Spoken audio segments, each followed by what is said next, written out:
Good morning. It is Monday, June 16th, 8:30 a.m., and we are here with Tom Gaines for a Central Services update. Good morning, Commissioners. As always, I'll start with consent. Central Services only has one item.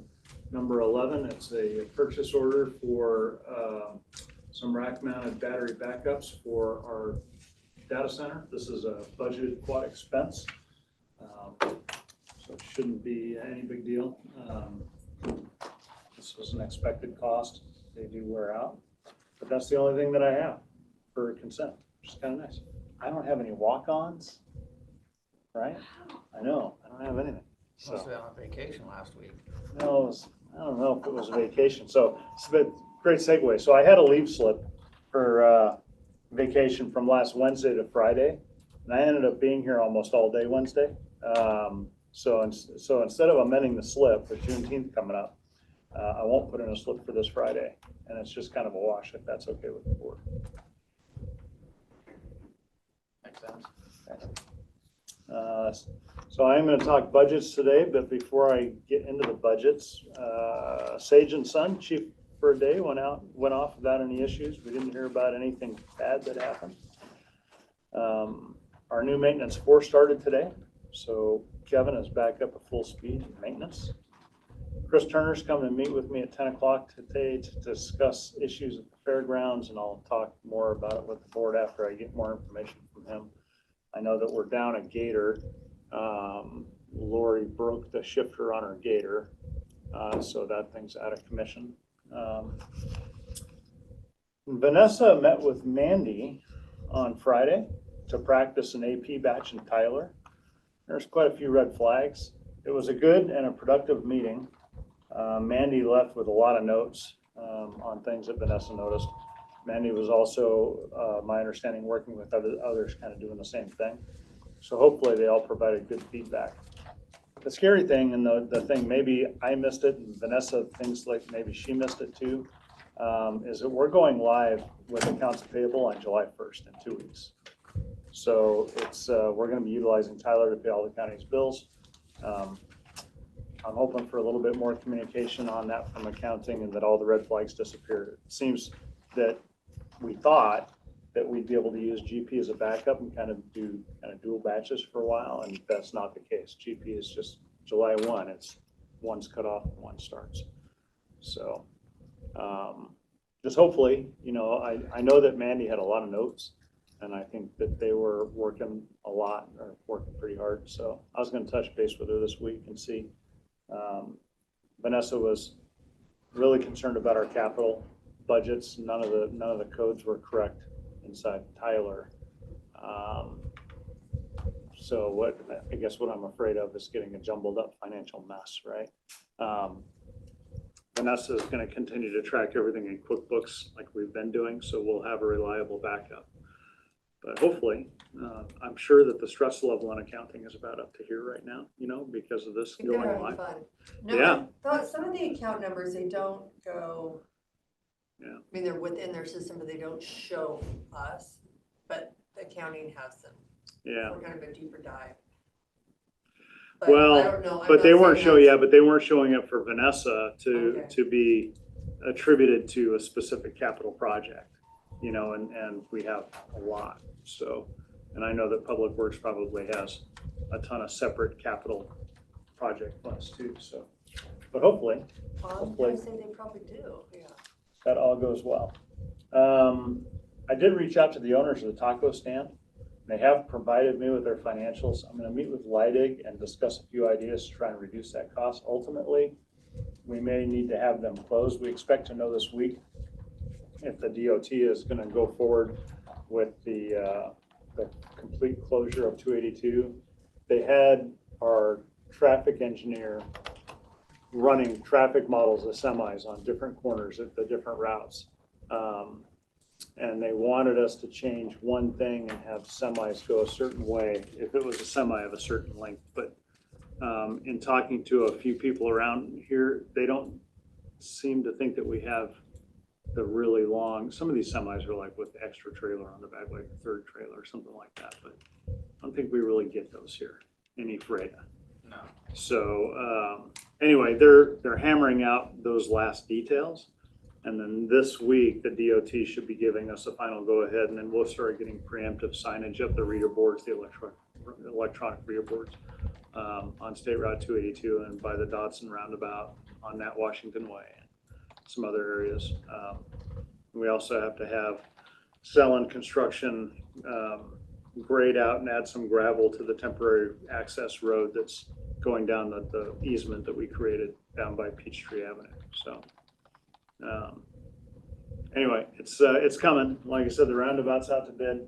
One way or the other, we're going to be disrupting traffic. We might push the construction start. We were planning on the week after the 4th. We may push that 1 week. So 2 weeks after the 4th to start. Some of it depends on the DOT and their final comments and what they tell us. So.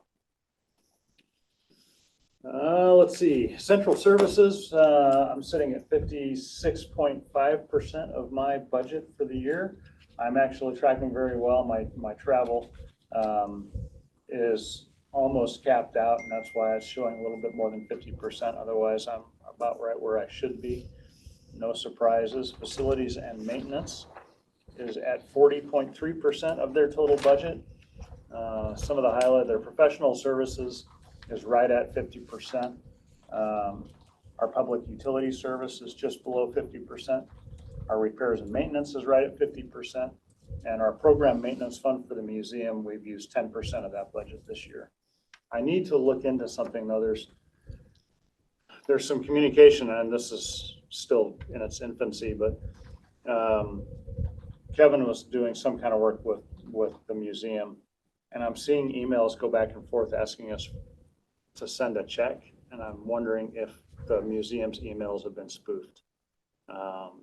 It reads like somebody in China, asking for this check. So I need to follow up on that this morning after this meeting and find out, make sure everything is good there. We don't want to send a check somewhere we shouldn't be sending it. But otherwise, the facilities and maintenance budget is looking good. The fairgrounds budget is sitting at 43%. So we're tracking really well there. All of our capital projects now are either completed or under contract and moving forward. So they're doing really well. I'm going to start breaking out, probably in another 2 months, I'll have a really good track on separated maintenance costs on the sheriff's office maintenance now that Corey is under central services. Renews maintenance is at 39.1%. They're doing really well.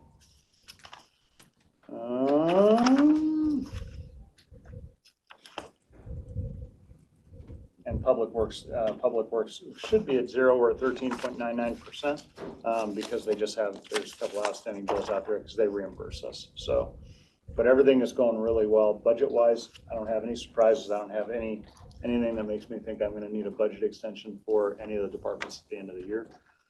Capital wise, the jail is at 60% complete, and all of our other projects except the dentist office are below budget, and I think I've got the over budgeted costs for the dentist office covered with the DAHP grant money that we'll be getting back. And I should be sending that A19 to the board for signature by the end of this week. For next week's consent, I suppose. They'll sign that A19, and then we'll be getting a check from DHP that Mandy's going to apply towards that building over there to save us from having to get a budget extension. Otherwise, all of the budgets are tracking really well. I don't have too much other stuff for you. Short week this week. I know at 8:30 Wednesday, Rob, you and I have a meeting with Samaritan. 11 to 12 today, I'm taking the mayor and his wife to the jail for a tour. Mayor Ephrata? Ephrata, Okay. yeah. The PUD, they've all been on vacation, so there hasn't been any updates on the PUD.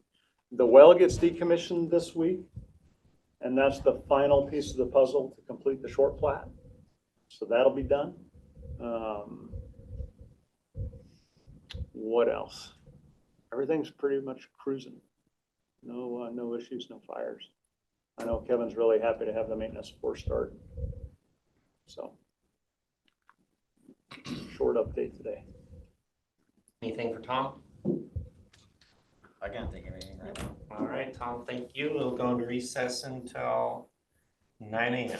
We are back for Development Services update, and Cindy, you'll have the compensation survey meeting.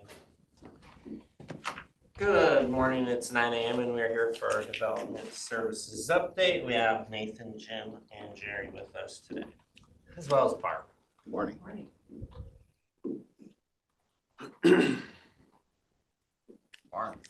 Good morning. I need an executive session for Which RCW? employee performance. Evaluation, Yeah, discipline, or just eval? discipline. Okay. How long? I think 10 minutes. All right, we will be going into executive session Yeah, for that's fine. personnel disciplinary matters, RCW 42.30.1101F for 10 minutes, returning at 9:11 a.m. It is 9:11 No, we're a.m. good. and we are out of executive session. No, but I would say we're able to come out anytime before 9:12. That's what I would say. Right? You called it at 9/11. I know, but I could come out Oh, during 9/11. yes.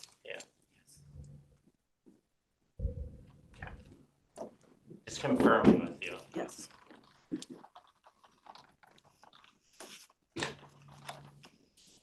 Okay, so event applications. This was a big deal 2 years ago. Yeah, 2 years ago. I hadn't heard about it since then. And I hadn't heard about it until like 2 weeks ago. So apparently Kat Bren wrote a policy in and around event applications, which is fine. It's very thorough, but what's the process? Right? So there's a lot of redundancy in that all of the things that we're asking for, the departments, individual departments already have in place. So are we expecting that, you know, an applicant come in? So to be clear, Development Services has an application process by which anything above and beyond 250 attendance apply via, you know, discretionary use permit, and it can't exceed 12 events a year. So this is assumed to be under 250 attendance and less than 12 events a year. Okay, which isn't described in, you know, obviously the application materials. What also isn't described is any type of definition of what's a special event, right? So I think that needs to be, that needs to be cleaned up. They're asking for 5 days in advance in one situation. So I don't know. I mean, let's open it up to like questions. Yes, So, because I saw BOCC in every part of this and I was like, we've never accepted any sort of event in our office, any sort of permit or taken money for a permit. So I immediately thought of you guys because you have the software. So that's what confused me, is how is the commissioner's office going to accept the application? And then our office has to, it'd be Caitlin or I will have to then send this out to everyone and manage the whole permit process, which we could, if someone wants to go into how it's supposed to be done.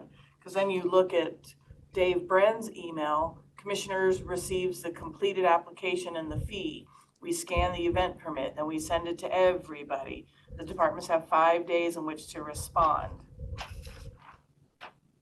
And it's like, at what point, it sounds like the commissioners approve the application to move forward. So the commissioners are gonna get an event permit and then you're, without seeing anything, you're going to, unless I read that backwards, I thought it was the commissioners. Once a special event's been, approved by the commissioners, site facilities need to be inspected, and has all of these departments been talked to about all this? As far as I don't know, it's just kind of the cart before the horse, Yeah, it needs to go to everybody else before we can approve it. right? Yeah, well, it's like we said, two years old. And the first time I saw it was when Jim showed it to me a couple weeks ago. You know, there's fire marshal operational permits that come into play for temporary structures, for temporary stages, for things like that. And then for anything over 1,000 people, it's a separate permit that way. So, and then I know building has some stuff that may come into play too with different parts of things. So it seemed like one of those great idea, you know, there's a problem potentially, and I think I know which one it came from. If we're going back 2 years ago at the rodeo little Right, things out Quincy. by Quincy. Because of the confusion there, but there's, you know, somebody threw together something and didn't consult anybody about the rest of the things that come into play, is what it looks like, so. So is it the board's intent that you approved it and now we all need to get together to figure out how to implement what you approved? Is that what? I was not here when we went over that consent agenda item. When I came in, I asked if there was any that were different or odd that we need to discuss. There weren't any. So I passed on it. It's 2 years ago. It was Daryl primarily for the rodeos, putting an admission tax. I don't see an issue with looking into it, but I don't know if right now is the best time to be implementing it. It's my opinion. Yeah, and I wonder what, what's the driver, right? So is it like weddings, quinceañeras? Is it rodeos? Is it, It was something? rodeos. Is it rodeos? Okay. That was the original driver. They had a big rodeo thing and they had the ARs out there as security. And nobody even knew it was taking place. So, but I think it was 2 summers ago. Yeah, because I think that rodeo was permitted, if I remember right. Yeah, I think it is. There's a lot of talk about it. Yeah, I think it actually is. The one in Quincy is conditionally approved. Yeah, but what I see is you're gonna have somebody apply for this, pay their $250 or whatever it is, $200, get their deal, and then they're gonna find out, well, now I need another $300 worth of fire marshal permits. I need a discretionary use permit for whatever that costs from planning. Why am I paying so many permits for this simple little thing? You know, and I can see that compounding problem occurring when there's already some mechanisms for the larger events, more than 250 or that kind of stuff that are already there. When I think the intent was to, put Public Works and the sheriff's office on notice that, hey, we've got, a thing happening that is going to impact the roadways, and going to be, not a nuisance, so to speak, but, a public event that, needs to be taken into consideration. Because it's not necessarily a planning issue, because it's temporary, but. But that could be, potentially just a notification, Right. Hey, we've got a thing, DUP application for this, when you send out the comment, sheriff's office gets notified on Right. those anyway, so. Right. They're already aware. Maybe this is an extra redundant thing that maybe doesn't even need to be there. I don't know. type of project I'd be concerned is not the outdoor events, of course, but those going into buildings that weren't meant to be used in that way. I know of, like Christmas bazaars happening where you get 300 to 500 people going. Or a few years ago, we had a makeshift haunted house built out in the middle of a farm field. And we had to shut that down because it was made out of pallets and plywood and all this stuff. Wasn't a building of any kind, but yet hundreds of people in line to go through that kind of thing. That'd be the kind of projects I'd be working on. The Port of Mattawa's Event Center, Yes, exactly. which just got a cease and desist notice from me, so. So I guess, commissioners, do you want to rescind your decision so that can get planned out? Do you want to keep it approved but hidden? So whenever staff can all get together.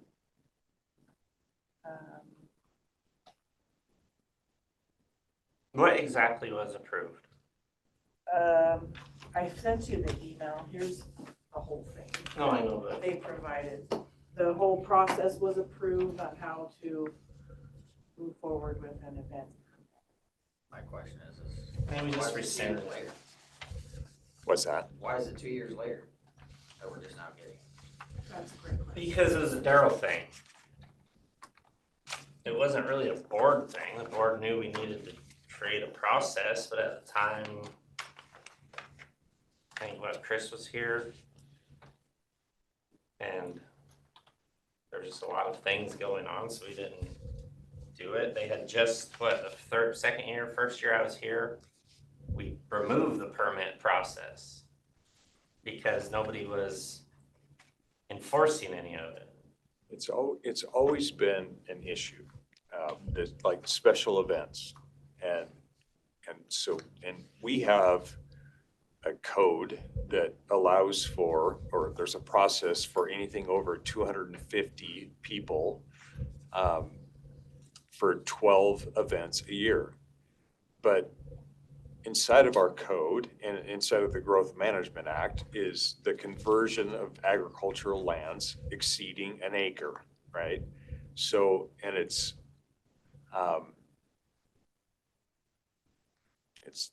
kind of silly, quite frankly, but so think about a winery. So if you had a winery or if you had a vineyard and you were growing grapes and producing wine and wanted to then showcase your wine and sell it in a shop or whatever. The Growth Management Act of Washington State doesn't allow you to have a facility that is greater than an acre next to your existing facility on your agricultural lands to be able to display and sell the wine that you're growing from the grapes that you're growing in your fields. Anything greater than that is a violation of GMA. And so a wedding venue, which is what this is about, would be a violation of that because these, and they have to be in proximity too also. So if you wanted to, if you had a barn, you were growing Timothy, for example, and had a barn that was, across the, in the, other corner, and it had great views and it was, beautiful setting, but wanted to stand it up as a wedding venue. It had no correlation to actual growing Timothy, and it was not in proximity to the Timothy production. It would be a violation of the Growth Management Act, and I couldn't approve it. So that's why we've never had a policy in and around like these events, these small events. which is what this is attempting to do. So what we have had is a discretionary use permit for anything over 250 people, up to 12 events a year, which would not be a conversion of agricultural lands for non-agricultural uses, which would not be a violation of the Growth Management Act. But this could potentially be something that helped circumvent that, if that makes sense. Because that DUP would be a permanent action that you could do over and over and over again, where this would be like a one-time event, like a quinceañera or a birthday party or, whatever. But the problem with this is that it takes, it just takes too much time. It's unnecessary, and people won't, actually go through the process to do it. They just do it. Right. So, What's the solution to the problem? yeah. But most of our venues in Grant County don't even have a permit. I think I would say, 80% of them? Probably fair. The big ones don't. The only one that does is Hidden Meadows. All the others don't. Tin Roof, that Barn Warden. Right. None of them have them. I feel like that's should be the first one, and then the special events, so. Yeah, I've been in weddings in barns that, we've driven over a irrigation canal. That's the problem is, the barn is, got 300 people in it, and there's one way in, one way out. Yeah. And if it caught fire, we'd all be dead, and we couldn't get out because we're crossing a Quincy, Columbia Basin. Limited access. Right. Exactly.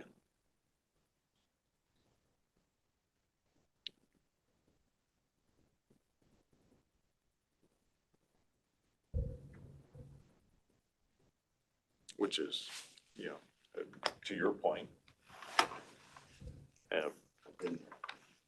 Exactly, right, exactly. You've been Been a wedding there. You've been to the same wedding, same venue, right? So how many of those are around the county? Several. Several. Yeah. I don't think we're the only county. that's Oh, selling this No, product. it's not. No, it's not. It's absolutely not. No. But my No. question is where does that put us as a county as far as liability if something were to happen? Well, they don't have a permit. So they're not operating with permission. Yeah, it's in the agritourism bucket is what we're talking about. It's Barb as, a farmer that is trying to make a living, right? And diversify. Sure. And so she wants to, when she's not, growing Timothy hay, taking that barn and running weddings on Saturdays and Sundays. How do we make that happen from, not only a liability standpoint, but from also a growth management standpoint too, because the Growth Management Act says that she can't have, put the field and the barn and all the things in non-agricultural use, which is silly. Because, again, she's just trying to make a living, right? And then don't get the assessor on it. Right, Current use. right. Yeah, exactly. And then, exactly. Don't get the Well, that's assessor. the problem on it all. Yeah. Is Right. that nothing is right once they do it. Right, They're taxed wrong, they don't pay taxes, have Safety no, aspect isn't there. they probably don't have commercial insurance. Right, There's probably a million things that are wrong. exactly, exactly. So, And we're the least, I mean, the permit's almost the least important piece. exactly. So how do we get to Barb's barn? So we cross over a canal that's 18 feet wide, which you'll read in the summary. Yeah. It's 18 feet wide. It's, Not one road ends like 12 feet wide. right, Yeah.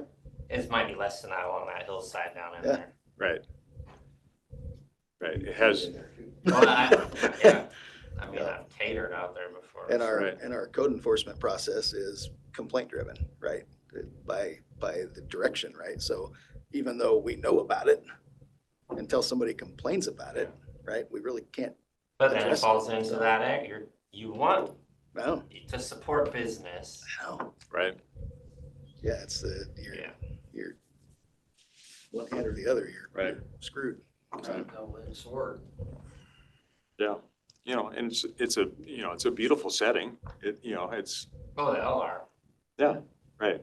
It's quite a few. But you cross the canal, you don't drive into the canal, hopefully. You cross the canal, you get there, right? And you get into the barn and you have a wedding. It's amazing and beautiful and all the things. And then you drink until, The reception's over. right?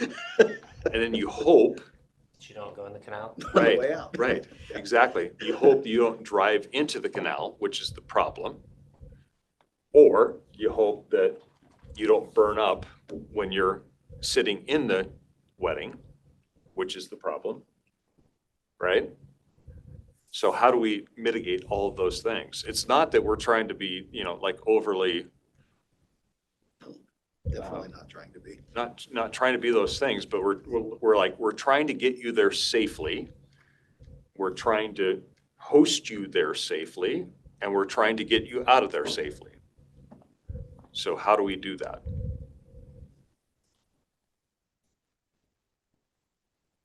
And be compliant with GMA, right? Which is the least of my concerns, quite frankly. It's the conversion of agricultural lands for non-agricultural uses not to exceed an acre that's law, but I think we can figure that out. So it's, how do we, again, get people in there and comply with, partner with the irrigation districts and be safe. And then when you're there, how do we, without being overly onerous, because it is a barn, right? So, do we have multiple points of exit so that we're not having to sprinkle the building? I mean, I don't know. I'm not that's why I have these two guys. They're the experts, right? Well, then if you allow multiple points of exit, then you're kind of are creating liability, aren't you? The code is the code, right? Yeah. So what it falls Right. into in the code is what it is. So if you go out there and go like, listen, you need to at least add some exits, then they'll say, when it burns down and kills someone, well, they said, I only had to add a couple exits. Yeah, that's why the code doesn't allow us to open that door. Yeah, exactly. Because then it'd be, every building, it'd be like, well, I'll just put another exit over here and then I'll skip my sprinklers and we'll have a bar and it'll be fun. Right. No, Mattawa's Event Center. Well, I mean, and there's, Flea market, man. and there's That's a fire hazard. a Christmas bazaar that happens out there in that neck of the woods. That's, it's awesome. Oh, yeah. I love it. But I mean, it's Same problems. same, yeah, exactly. Same thing. I mean, you stack people in there and you can't even walk through it, right? Let alone I never thought of that one. get out of it. That thing's full to the ceiling of stuff. Right, And they're cooking in there sometimes. right. So again, it's It's all the cool things around Grant County. Most of them aren't permitted. Yeah, well, it's not a problem until it's a problem. right. Exactly.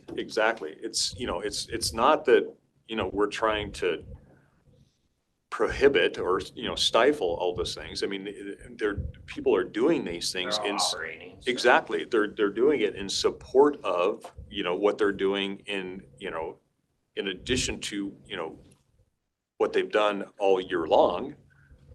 But what happens when, our families are stuck in the back of that barn, on that Saturday when the thing catches fire, right? Right. I mean, that's what our jobs are, literally. So in these, sorry, Barb, we are in your update, but in these operating facilities, county liability is really the only piece that, I'm the most concerned about, because there's no reason the county should have to pay out because somebody isn't following the rules. And you said it's complaint driven.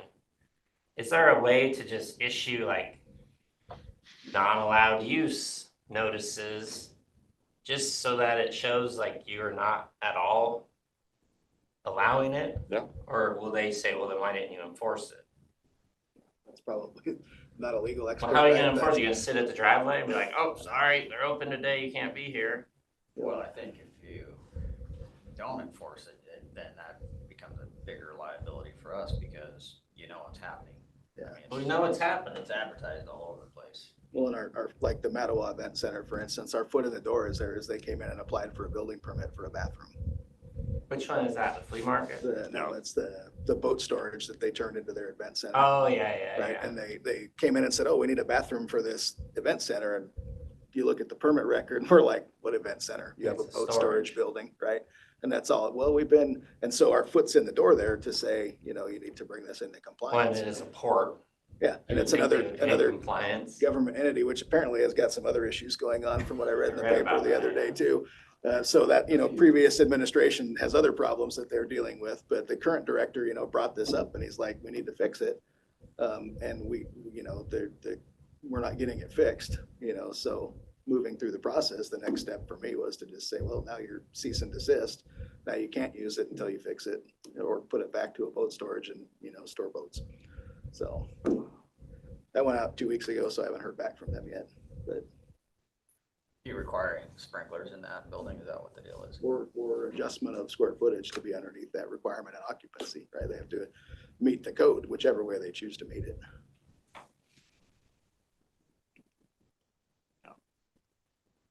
Never a dull moment. And, No. yeah. That's And just that one's a giant topic, subject. That's been a big deal. It used to be enforced 7 years ago. Yeah, and that's the same way that these other places could go when we get the official way to notice that, right? The tin barn or whatever else, same kind of thing, right? You need to stop doing this until you can meet the code kind of thing. But until that official complaint comes in, based on our policies, my hands are tied on that part, so. Yeah, and then it just leads back to, code enforcement doesn't exist in our office. It's complaint driven and is driven by the sheriff's office, right? Yeah, So. I never understood that because of how many deputies came to my house for mythical things. Yeah. Me running generators all night while I have 400 amps on my shop. Yeah. It's like, but they came every single day, an entire summer in 2018, every day. Yeah. The code enforcement, our sheriff was there. But now it's like real things, you couldn't get one out there if you paid them to go there. Yeah, I can't speak to, It's just- how they're prioritized. Yeah, it's interesting. It's complaint driven, right? So, prior to 2018, it was in our office. But it left our office and is with the sheriff's office and is now prioritized in a different way. I don't know how that way is, but, so obviously, or apparently it was highly prioritized in your neighborhood. But I did learn about why recently. It's just specific to Rob. It was pretty specific Very to Rob. specifically. It was actually. okay, I never knew until I knew. Thank you, Mr. Sainsbury, for telling me. Yeah, Put that on the record. Only person with any balls. yeah. Yeah, and, you know, it's unfortunate because, you know, my job is to write code. Our job is to write code, right? So he writes fire code, he writes, well, supports building code, I write development code. But then I hope that it gets enforced. But I don't do the enforcement. You know, that's done by the sheriff's office. So some days it gets frustrating because, you know, why am I here doing my job if it's not being enforced, right? So, So to move forward, do you want to speak with Public Works? I think we about- just put it, we rescind it and hold it and then circle to it. Well, we're gonna have to make the motion and consent agenda. Yeah, I mean, to move forward with that, we need both. Well, I'm just gonna make that motion tomorrow. Good. And then they can say yea or nay and then go forward from there. And we'll have to, well, correct.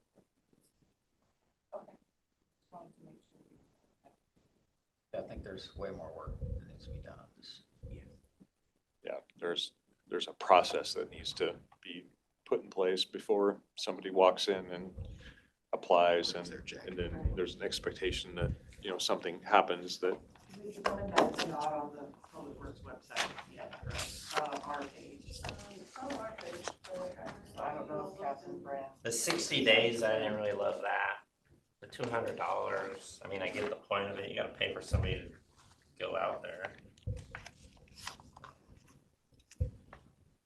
There are a few odd things. Sorry for stealing your time, Barb. Oh, you were a bullet on my. Do most counties have a code That's enforcement terrifying. officers?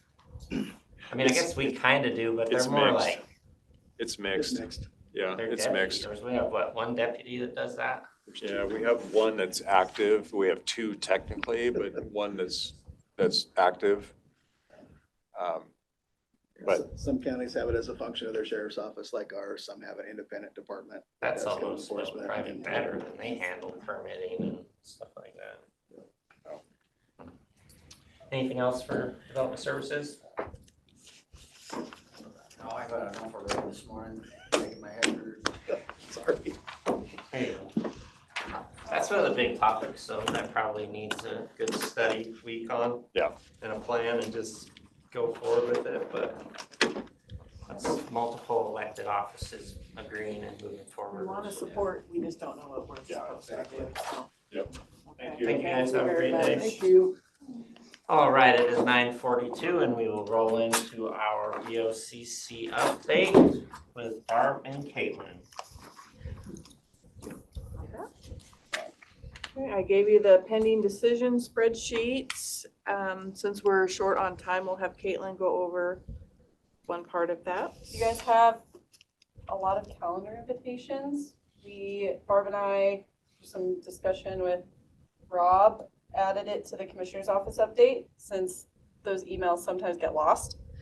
The Moses Lake Air Show VIP elected officials reception, Rob, you have replied to me already about that, but Kevin, were you wanting to attend that one?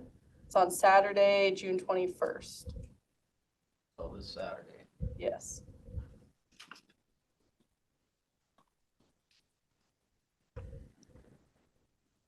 If you'd like time to think about it That's and a good respond to question. email. And then the commissioners were also invited to the Grant County Traffic Safety Meeting, which is next Wednesday. Nope, that's not right at all. It's Wednesday, July 23rd. They are looking for an RSVP for that one also. And then the Seattle Metropolitan Chamber of Commerce Annual Meeting. Yeah, what was that all about? They send an invite to the commissioners, we forward it to you guys. It's on a Tuesday, September 9th.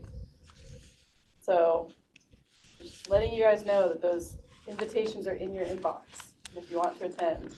Yeah, I saw it. I just didn't know. Is that something that we've attended before or is it, I think so. I think in the past it was on a Tuesday, wasn't it? or do they just send Yeah. it out to everybody? Oh, we're still locked. Oh, Oops. I think that is what it is that they send it out to all the counties probably, and then you get to decide if you want to attend or not.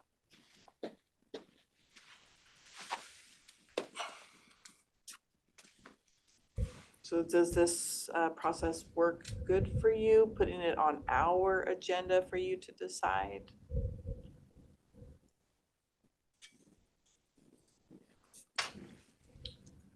Do you want to make a decision at these meetings, or we're just bringing it to your attention and you'll let us know?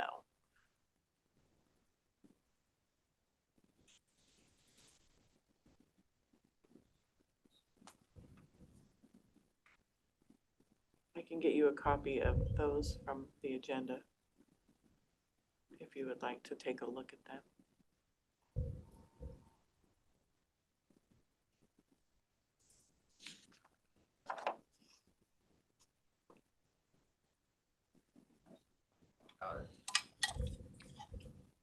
Just that one or all three of them? The chamber, Seattle Metro Chamber event.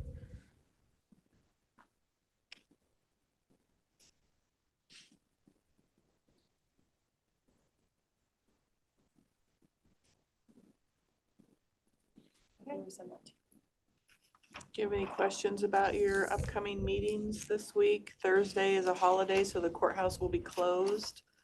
I did take Friday off, so I will be gone Thursday, Friday, Saturday, Sunday.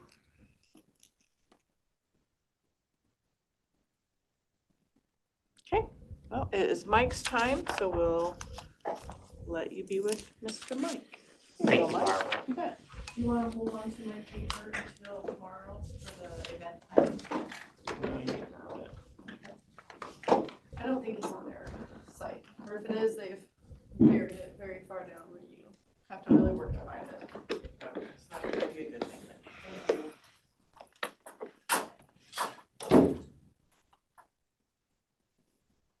Or Mike? Morning.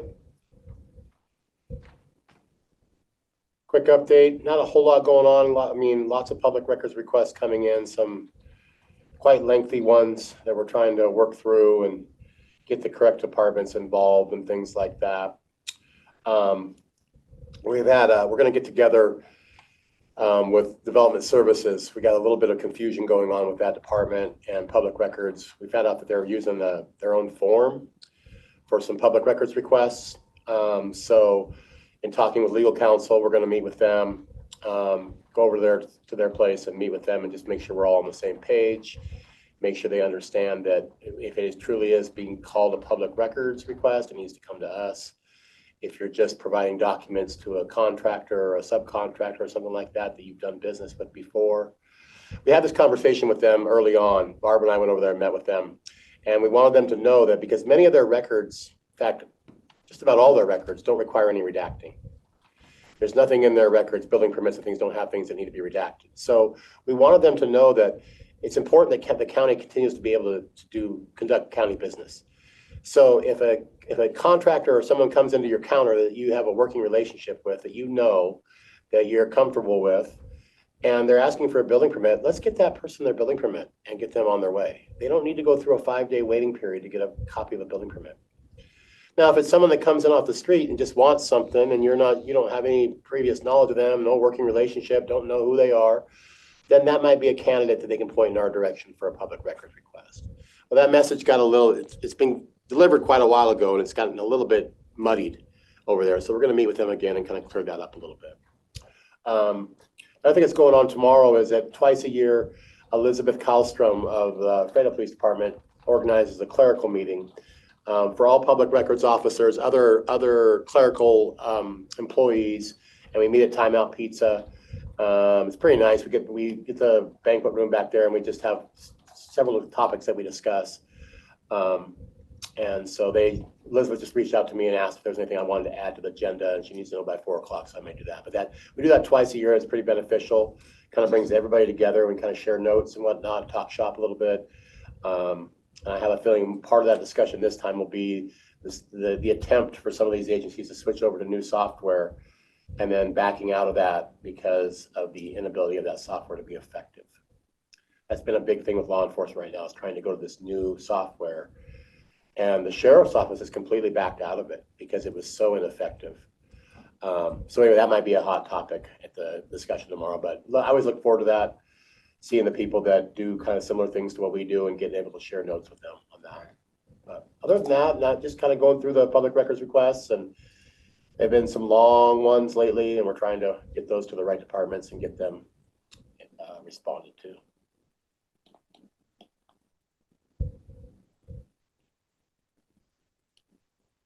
Any questions on anything? No, I just come ask you when I need them. Yeah. I mean, that's, you walk by, I'm there. I showed you, I kind of shared that one with you, kind of showing, just giving you an idea of kind of the requests we were getting. But those are, I mean, we do what we can with them and get them to the people departments we can, and let them kind of work through them and sometimes they need a little more time, and we understand that. So they're lengthy requests, and it's hard to get them responded to in a timely manner without interfering with your own work production. So we're definitely working with all the departments on those kind of requests to give them the time they need, so.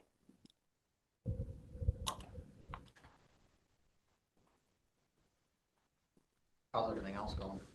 Pretty good. Had our WAPRO conference this spring, that went real well. We've got our certificates for that. We have another in-person WAPRO conference in the fall. And then I'll be after that time, I'll be ready to submit all my stuff for certification. So I'll be certified public records officer in the state of Washington at that point. I've kind of taken the slow path. That was recommended to me early on, to go to the WAPRO. If they say if you attend the spring and fall WAPRO conferences and do that, then you'll have enough to get your certification. So I've kind of done that. There's other avenues to get there. I just wanted to make sure that when I became certified, that I felt like that I was, What you're doing. yeah, that I had the knowledge and have experience to feel like that was a legitimate thing, being certified as a public records officer, not just because I could take a bunch of classes, but because I took the time to learn and share and learn from my peers and from those that have been doing it longer than I have. So, but that's an exciting thing for me this year, is being able to kind of get there and get certified, and then every year you have to do some continuing education to update your certification or renew it, and that's what Emily's working on right now. So we're both being close to both being certified, and that'll be a good thing, and go from there. Good. We good? Thank you. Good. Yep, cool, thanks.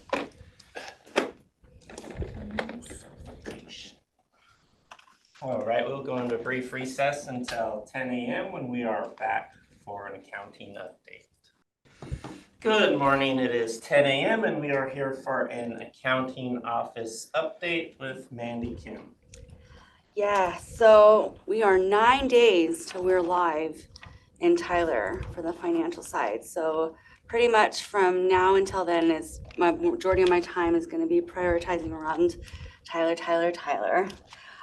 We have completed some accounts payable training with Renew and Central Services Office with Vanessa Brown. We have one scheduled for your guys' for BOCC staff on the 20th. I think that's going to include Emily and Caitlin, and one other person, maybe Barb, or nope, just okay, just Emily and you. And then we are going to offer a group training on the 23rd in the multipurpose room. I haven't sent that email out, but we'll have 2 sessions available, a morning session, 8:30 to noon, and an afternoon session, 1 p.m. to 4:30, for anybody who wants to get trained on how to use our AP system in Tyler. If someone for some reason can't make that, then we might be able to schedule a one-on-one, but not guaranteeing that we'll be able to do that before we go live. So they just won't be able to submit any payables until they get that training done. And then grants, we've done a lot of training with Renew related to that. And for the most part, we have entered in the grants ourselves into Tyler. We sat down with New Hope and did training, one-on-one training with them. But until people are comfortable, we'll be the ones to enter in those contracts into the system. And there shouldn't be that much else related to grants in Tyler yet. They'll still do expenditures as normal, but they'll tie them to their grants as they are in Tyler. But not anticipating a lot of issues with that. The HRM, the next parallel will be the second or third week of August. And by that time, we'll hopefully been in Tyler live long enough that I'll have time available to dedicate to getting their payroll codes done for them and any crosswalks that they need for that parallel. Our state and federal audit has begun. They are in the initial stages of their planning. So they may be contacting with you guys to set up that risk assessment inquiry. Probably will schedule an entrance conference, but you guys have opted not to go to it. But remember, you will get an invite, but we'll probably just hold that between the auditor's office and me and Michelle. And not a lot, I think, except for grants. I don't expect the audit to have much to do with the commissioner's office. And I think that's all I have right now. When is that pre-audit meeting? We haven't scheduled the entrance yet, but you will get an invitation. If more than one of you wants to attend, of course, then we just need to make sure that we comply with open public meeting laws.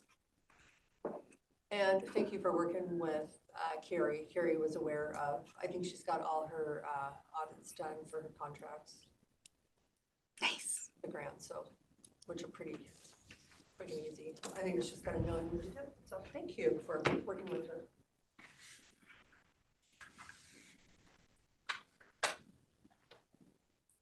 So you feel like everything else is going good in Tyler? Yeah, I'm not scared. I'm feeling pretty good about it. I think we're where we need to be. As soon as we can get everyone up to speed on how to use the AP system, I think that'll be the biggest hurdle from this point. Numbers for capital budget numbers or the codes. So when working with Tom's office, do we have codes for them where they just not popping up when you're working with Vanessa? I'm not sure. Codes for the capital budget. So Maybe the codes weren't corrected, there were different codes. maybe, I'm not sure what the project codes, I mean, the capital project codes will come over the same as the other general ledger codes, Okay. but we do have project ledgers now, and we don't have capital Oh, projects okay. set up within that, if that's maybe what you're referring to. That could be it. And I I'm not sure mean, what I'm referring to, that was just a comment that was made. yeah, I don't know how, Okay, so the ledgers would be, it's kind of our dealer's choice, how we want to utilize it. And it'll go hand in hand with contracts management. So if we're uploading a contract into Tyler and it happens to be a capital project, we can enter that into the project ledgers at the same time and track the spending that way. Or we can do it just through our regular ledger as a special code. Yeah. so you have, okay, so it's not something that won't be there, so they can put it in there. Mm-hmm. Okay. I was just following up on that. Yeah. But I guess our expectation would be that if the departments want to utilize it, then they'll be the ones to set it up. Okay.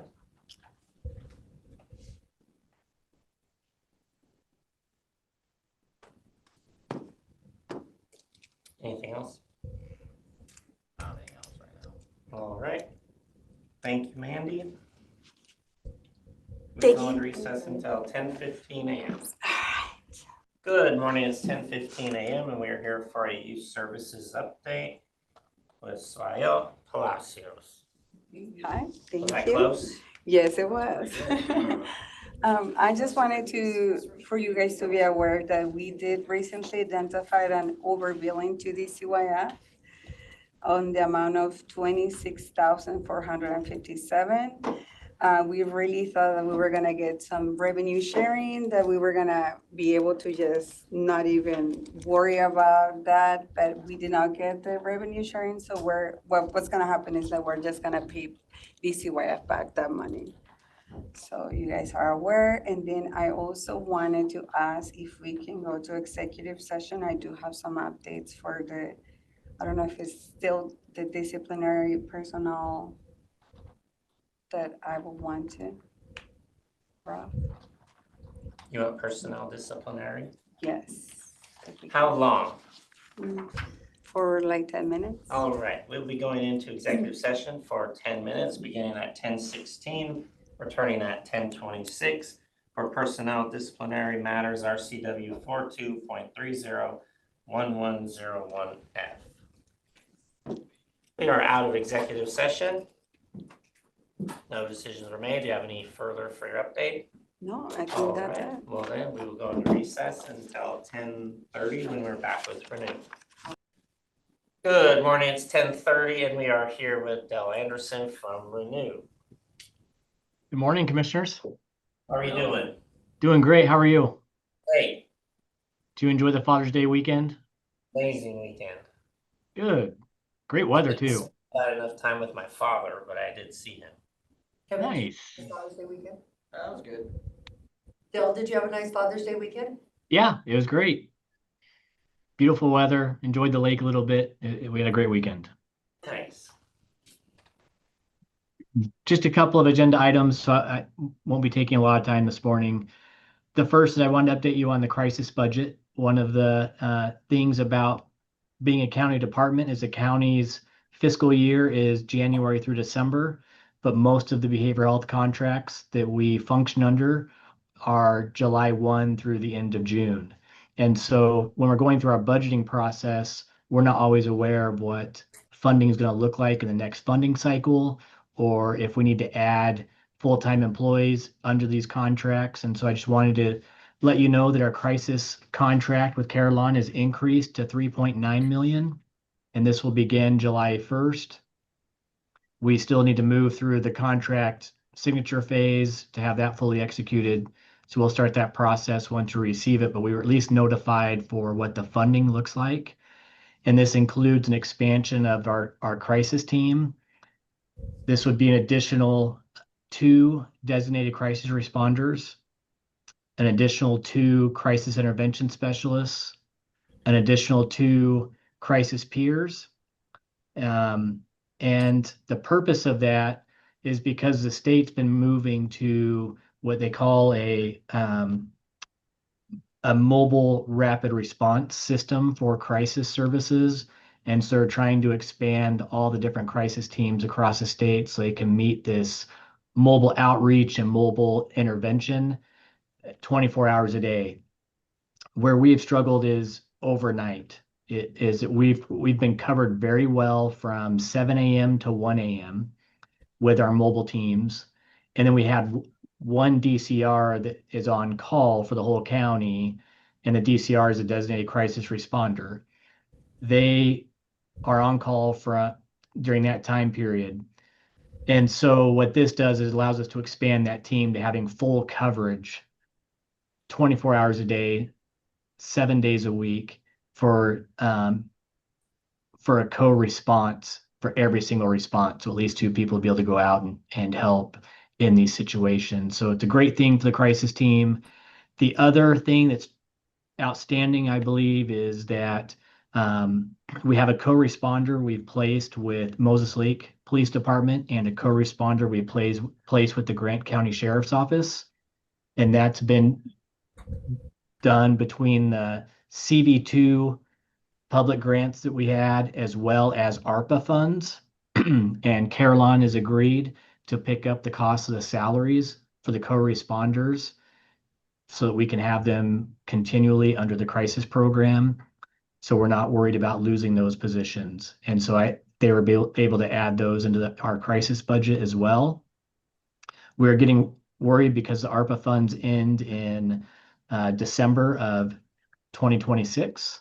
And so this allows us to get ahead of that and have these positions funded by another program, which will make them sustainable into the future.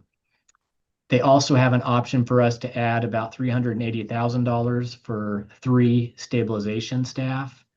These staff would be responsible for as individuals come in for a crisis and they don't get placed in a hospital and they go back home, then this would provide services to those individuals to stabilize them while they're at home or still in the community for up to 30 days after the crisis occurs and we're getting them situated with outpatient services. We haven't decided yet to go with that specific program. Some of that's based on how we end up filling these other positions are going to be added. And so anyhow, it's fantastic news for our crisis team to be able to expand in this way, and it's going to be continued great service for Grant County and our response to different crises that happen throughout the county. So I wanted to update you on that before we go through the contract phase and executing with signatures, and then start going through the PMRT process to add the positions once we have the funding. Any questions related to that or specific to the crisis team? No, I think good. I think it'll be good. Yeah, this is a great thing. And then I wanted to update you too on some summer plans. First annual leave requests I'll be submitting. The first will be for July 7th through July 11th. And that's when our family goes camping up on Lake Roosevelt each year. And then in August, I'll be taking August 18th and 19th off. My second oldest graduated from high school, and we'll be dropping her off at school in Utah that weekend. So kind of a quick trip, but we'll get her down there and get back. So those are the requests that you'll see coming from me through the inter-office mail. Okay. That's what I've got for you guys. Not very much. It's some good news, but not very much for you today. Do you have anything for me? Yeah, I think we clarified. We had a question, I had a question on a return flight. You actually had a segment of the trip that you had 2 return flights for, I believe it was suicide prevention training. Uh-huh. And I want to say 2 or 3 people. Cindy, I can't hear you very well. Oh, I know, sorry. Oh, you're okay. I'll stand up. I think it was answered. You had 2, on a return trip with 2 or 3 of your employees for a suicide prevention training. They had 2 return tickets, and apparently one was delayed, so they went ahead and bought a new plane ticket because it was cheaper than a hotel room. So we just got that information. I think that was my only question for that. Okay. So they bought their own ticket and were reimbursing for the ticket that they purchased. Is that the Well, they question? submitted it to ARPA for additional reimbursement, yeah. Oh, But we had already paid, you didn't know about this. Yeah, we were I did trying to not know. track. I did not know. So we basically, on the return flight, on the last leg, instead of canceling the ticket, I think they booked with a new airline. So we had 2 return flights for them. So we just were wondering why we're paying for 2. And anyway, I will check into that so I can get a clear answer for you guys. I think the flight. I wasn't aware of that. Something happened to the flight, so they switched to a different airline, so they had to buy another ticket. So they didn't. Okay. And Yeah, I'll follow up on that to see what the issue is and how best we can help with the situation. Okay. It's just making sure that, say Renew paid for it, that it was credited to Renew's credit card and not to your employees, like, Yes, points or whatever. I know, right? Can't be that lucky. Yeah. Anything else Yep. for Del? no, Yep. that's it. I'll follow up on that for you. Okay, thank you. Thanks, Del. Thanks, Yeah, Dale. you bet. Have a great day. We will go into recess until 10:45 when we are back for Fairgrounds update. I'll promote Jim so he's ready. Good morning, it's 10:45 a.m. and we are here with Jim McKiernan for a Fairgrounds update. Very quick update. I'm just waiting on financials for May. I'm sure everybody's waiting on May financials. And I looked at April's, and obviously we were a little bit low on our revenue side, but that was also our transition month from Darcy to Rosalind. And so we were in the training process. And so a lot of the deposits didn't get done as quickly as they should have, but we're back on track. And I feel confident that May's numbers will be bringing us back in line. I did look at the expense side pretty heavily, and what's interesting is we were actually tracking low on expenses, which is good, except for that insurance bump that we got as a result of evidently something not being budgeted properly from the accounting office on the insurance side. So that caused a $300,000 bump, but we were still, at this point in time, still under budget on financials on the expense side, but we should have been substantially under budget if we hadn't had to cover that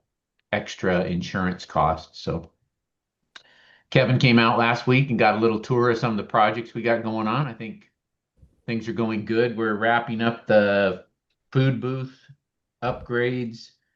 We're waiting for the electrical to get finished, and then the hood controls, the fire suppression system, and then we'll go in and order some of the last pieces of tables and stuff that we need, and then small wares, those kinds of things. Rob, I may pick your brain a little bit. It's race, and I was going to reach out to Jordan too, but basically setting up a small restaurant, which I've never done. So I keep thinking of things. Oh yeah, I got to order one of those little things like spatulas and to-go trays for the food, napkins and dispensers. You know, what's the best ones to put on a food booth? Those menu boards. So I may bug you to come out one day and we'll go through one of the restaurant supply companies and pick out a couple things to finalize that. May even pick your brain as to where you get your stuff. Little things like cooking oil, grill cleaning, So Jim, hand are you soap opening dispensers. a kitchen? What's that? Are you opening up a kitchen? Well, yeah, we have a food booth that's opening. Oh, the fair does, the fairgrounds?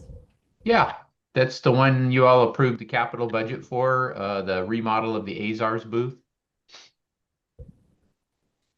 Okay, so I didn't realize the fairgrounds was gonna run it. Well, we're gonna be the holders of we're gonna run it, but we're actually going to put nonprofits into that booth and then pay them a flat fee. We're not gonna take a commission so that the fairgrounds actually makes money off of that booth. We've had the problem has been we've got two nonprofits, but they typically can't staff a food booth for the 4 full days. So we created a very simple menu and we're going to pay them a flat fee rather than a percentage. And so that way the food booth will pay back its expenses a little quicker. But this isn't the only food booth that needs upgrades. I mean, there's other food booths that are going to need some upgrades as we go through, because this one, what's nice is now this one will be fully health department and fire department or fire inspector compliant. So between the fire suppression system, all of the health department requirements, I told Kevin when he was here last week, it requires a triple sink, a mop sink, a hand sink, and a salad sink. 4 different sinks within a 20 by 20 foot area to be compliant for the health department. And then the fire suppression system alone is pretty extensive as well. So, but our crew, Corey and Sal, have been doing a great job, Chris Turner. So it looks really good. And so all those booths are like that are gonna have to be updated like that Or pull eventually. them out. Yeah, depends on the offerings that they're doing, but like the next one we really need to, and I mentioned this to you last week, we really need to get the Lioness to figure out what direction they're going to go. That's the one we make the most money off of. And do we encourage them to move to the Eagles building and take over a larger space? Next year, we're going to have to invest in more power because they keep blowing breakers. It's got 200 amps of service, and they've currently got over 500 amps worth of equipment on that service. So our thought is to put in 400 or 600 amp service to that building. But is it worth doing that to such a small building that's cramped already? Or do we upgrade and put in the basic infrastructure of a hood and all the sinks in a new building? I don't know the right answer yet, but they haven't been real cooperative in wanting to move to the Eagles booth, which would definitely give them a better footprint. But I think if we showed them again, just keep working. I keep working on it. That's really what's going to take, convincing a group to move. Then you got to look at the Lions booth where they serve burgers. That one really needs some upgrades. But if we tackle one a year or one every other year, I think that's a good slow process to come into compliance. Other than that, I didn't hear but one complaint on the parking for the monster trucks. I got one email. I haven't heard any other complaints, nothing on social media that I saw. So it must have gone well. And actually, they left the arena in really good condition. So that was a big concern of mine too. I heard complaints on how long it took to get into parking.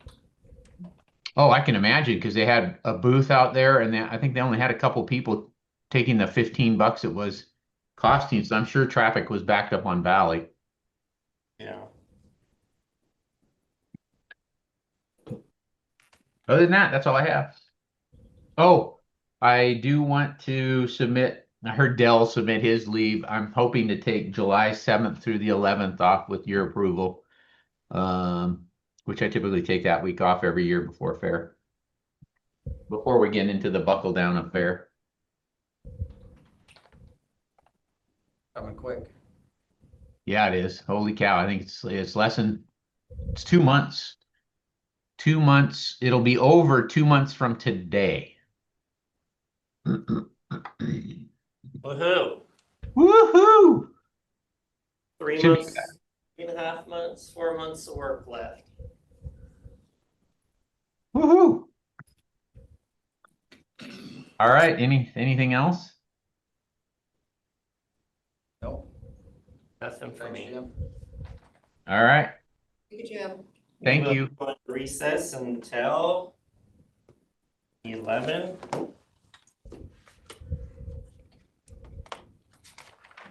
When we're back for risk and safety update.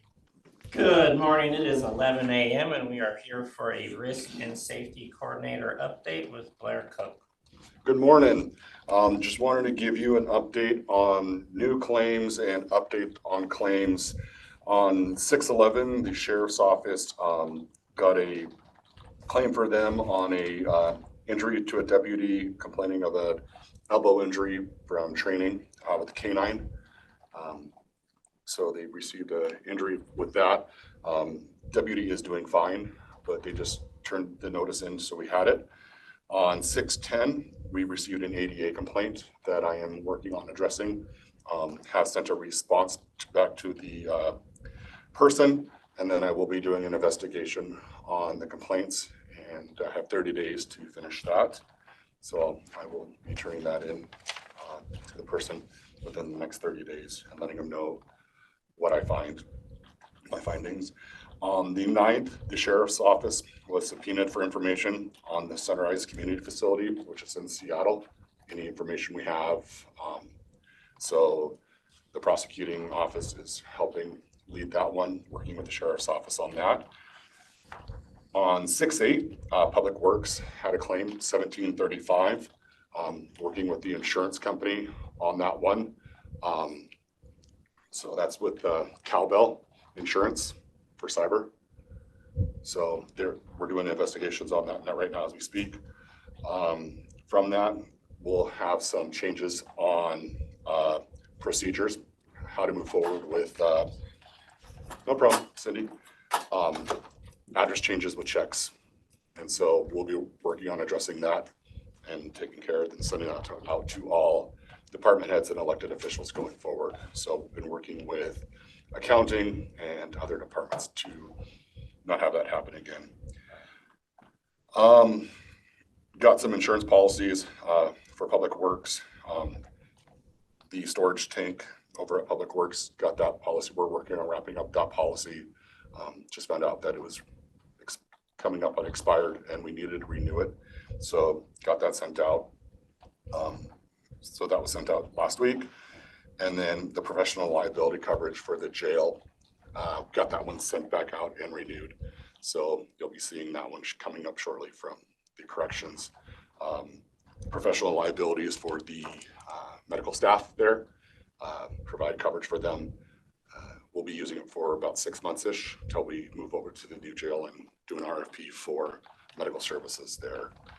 I did go out and look at West Shore because of everything that's been going on there and did see what's going on there. It's some issues definitely there going on. So did talk to Public Works, and then I did go out to the landfill and reviewed that.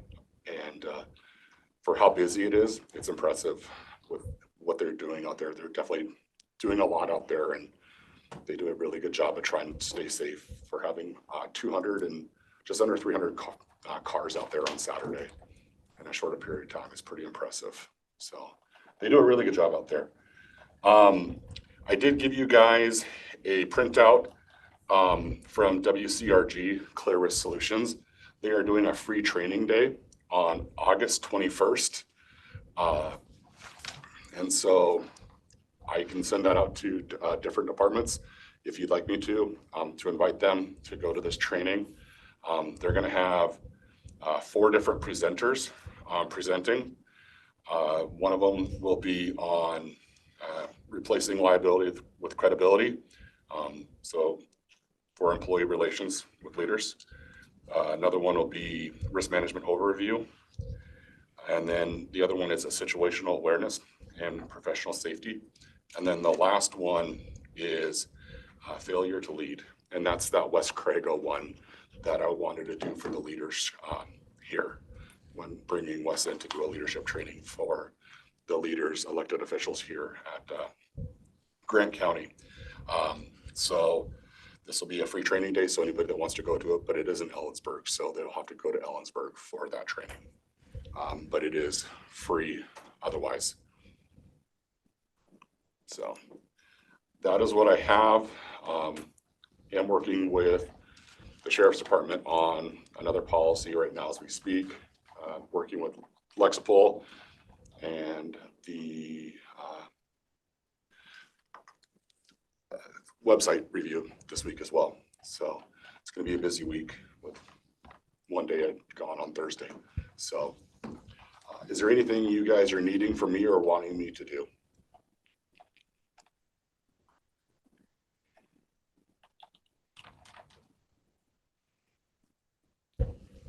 I don't think so. Sorry, I'm putting this in my calendar, Oh, you're good. the training. Can't think of anything right now, Blair. Okay.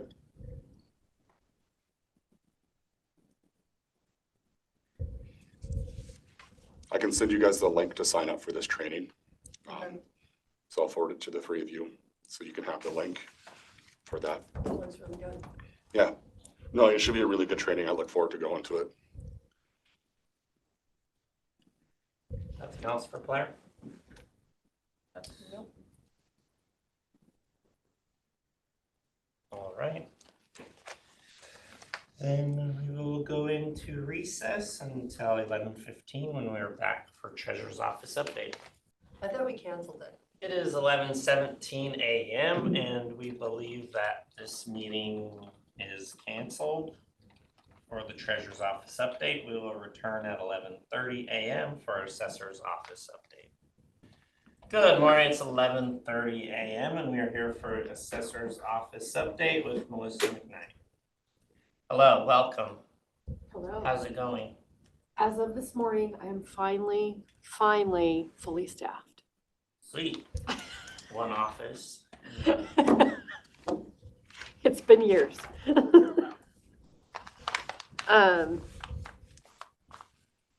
Yeah, I'm honestly, today has just been one meeting to the next. It was conference week. How'd it go? So I originally was going to go down, had a lot of personal emergencies last week. Last week was a rough week. So I wound up attending virtually. It was actually really good. And then I'm actually returning the per diem money, working with accounting on how to get that because I didn't actually go there and I was able to cancel my hotel. Yeah, they were very gracious about that. So getting all that working. Kind of had a enterprise employee issue pop up. HR and I are dealing with that while we were gone. So that was fun to come back to. So between that and meetings today, it's kind of been a kind of a crazy morning, but yeah, I've got a scheduled meeting tomorrow evening. I think Kevin will also be in attendance for Fire District 6 up in Cooley City. Matt and I just toured REC with Department of Revenue week before last.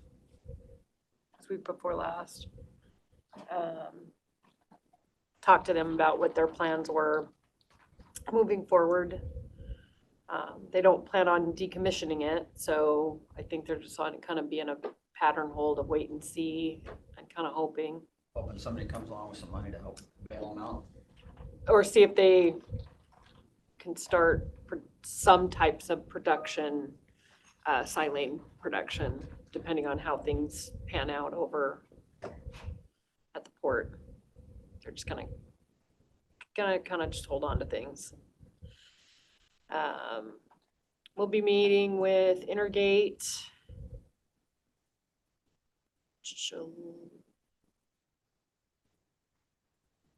July 15th, I think. What is Intergate? Data center. And then I think we've got, either we just did Microsoft or we're going to do Microsoft. I did not go to that one. I had something else going on. So, yeah.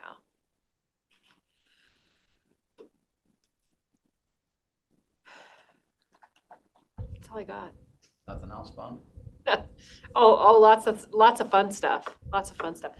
We should be getting our field modules, proceeding with that finally next month.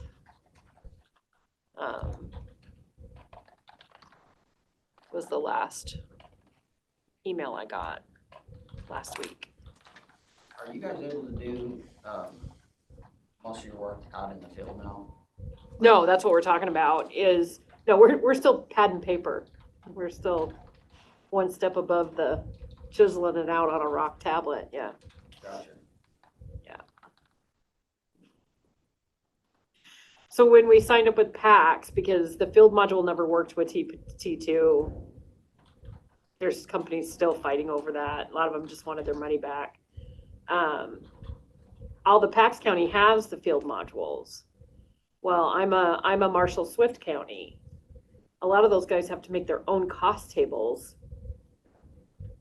which is a lot of time and effort. And I'm like, no, we pay for that. That's Marshall and Swift. It's known, everybody uses it. Yeah. It's got to be integrated. Well, our contract along with the Soton County said it had to be fully integrated.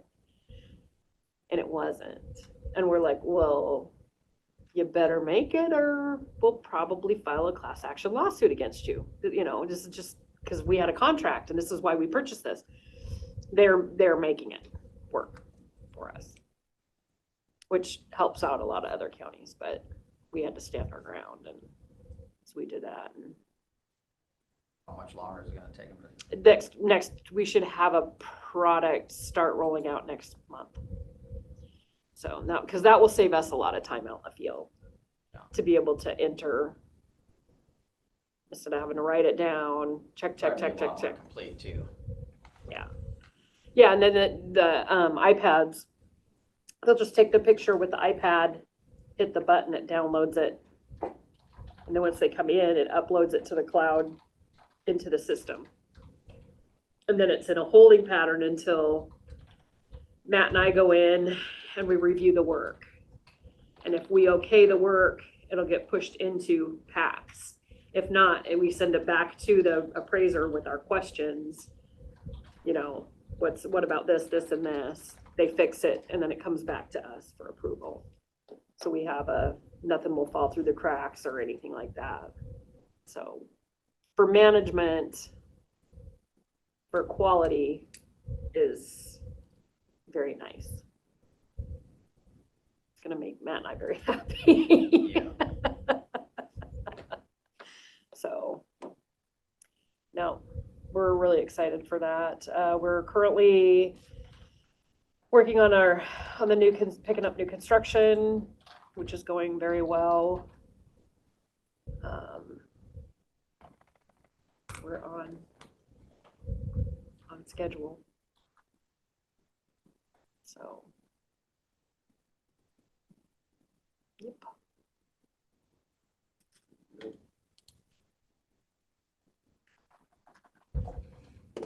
Any questions?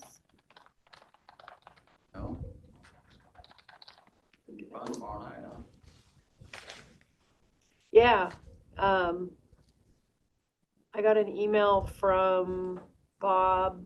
They've got signatures for over 23 million. So that's over the 60%. He's like, what do we do now? I'm like, well, this is typically what you need to do. Contact fire districts, and file the petition with them with the signatures, and then they send it to me, and I have to go through them all, make sure that's correct. Yeah, it sounds like District 6 is, they're on board with it. So Yeah. So it's just a process, should be able to happen. but I'll be there tomorrow, 7 p.m. So.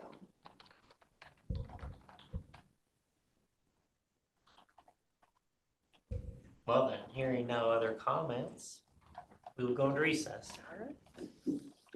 Until we're back at 1 p.m. for position management.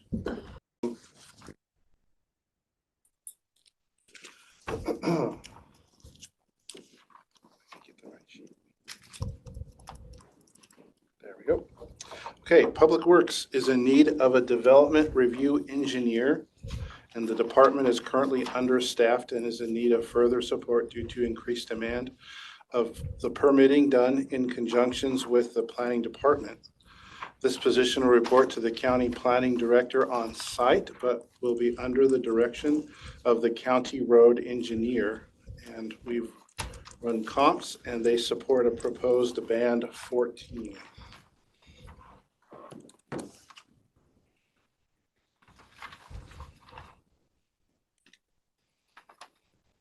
This will basically be the public works person in development. Development services.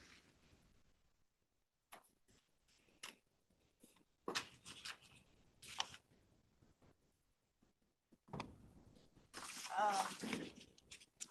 have questions. So the position will be housed at Development Services. Is this it's a brand new position, so same FTEs for the techs plus this one? Or is one of the engineering tech positions transitioning? We will be funding this position with the associate engineer position we asked to archive. Okay. And fees, any fees that we collect will help to fund the position as well. And possibly in the next year's planning or development services, possibly could fund up to 25% of the wages according to Jim.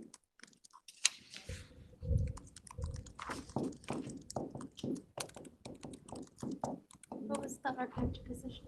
What's that? What was the title of the job? Associate engineer. Sorry, so the planning department will be getting 25% of the wages in 2026? That's what he said they thought they could do. For 20. But it is, we do have it funded, for 2025. We could also do it for 26 if they can't do that. And then fees that we collect for that position, for the permits, will help pay for it as well. I don't know if you're the correct person to ask, but would it be, do you guys want to do the wages through like payroll or like after the fact? I don't know if that makes sense. Like, We probably need to work on it when we do the 2026 budget. Would probably be the But if we don't, if development services does not pay the 25%, you still have funding, okay. Why would development services be paying 25%? Will they be doing work for development services also? Joint venture is the job you guys asked us to provide. Yeah, I just thought that they were going to be doing all of the public works work, but in that location, not doing development services We'll work. be helping with development services from what I understand as well. Okay. And I see that it's, the request is for it to not be represented on the job description by the union. Did you guys talk about that? Does it need to be in the union? I don't know that it would qualify to not be in. Yeah, because development services and public works are both represented departments. Right, and then we get into two different contracts, two different work.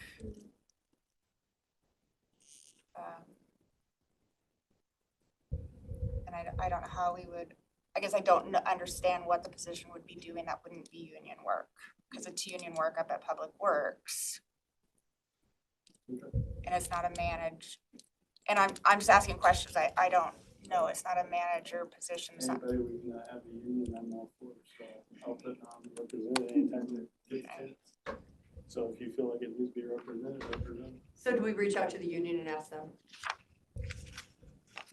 Yes, so we would take the job description, if the board approves the position, it would need to go to the union. And my guess is that they would say, yes, it needs to be a union position, and then they would review the job in doing so in that process. And then more discussion in 2026, when we talk about the budget. And what that looks like again, yeah.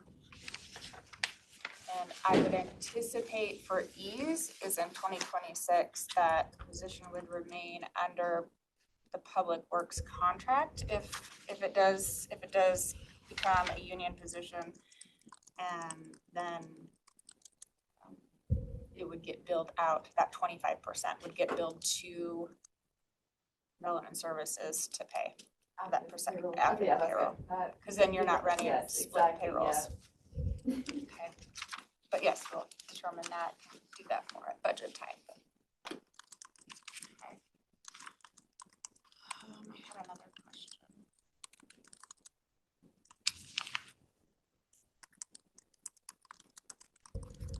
Nope, don't.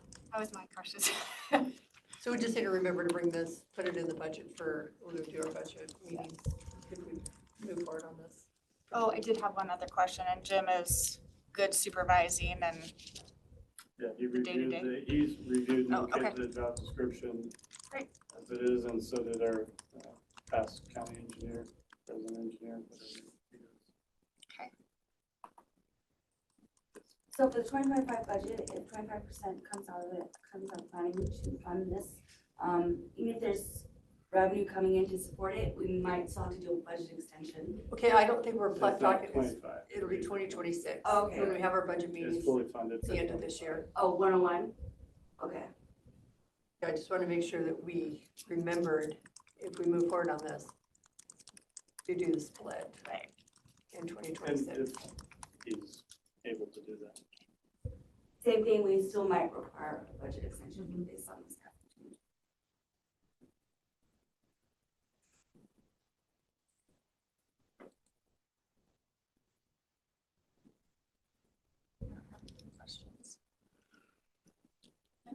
questions. Board, any questions, comments? I mean, I've already asked them.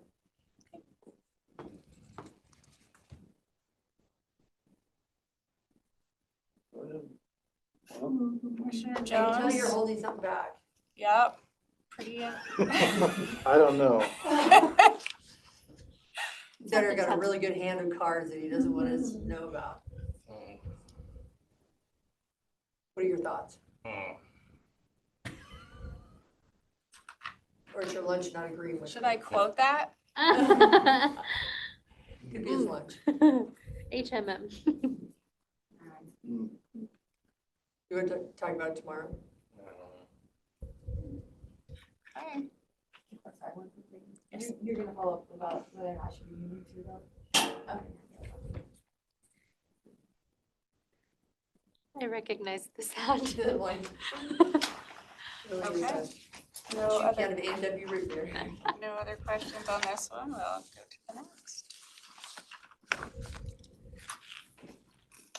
Okay. Next one is the assistant county engineer.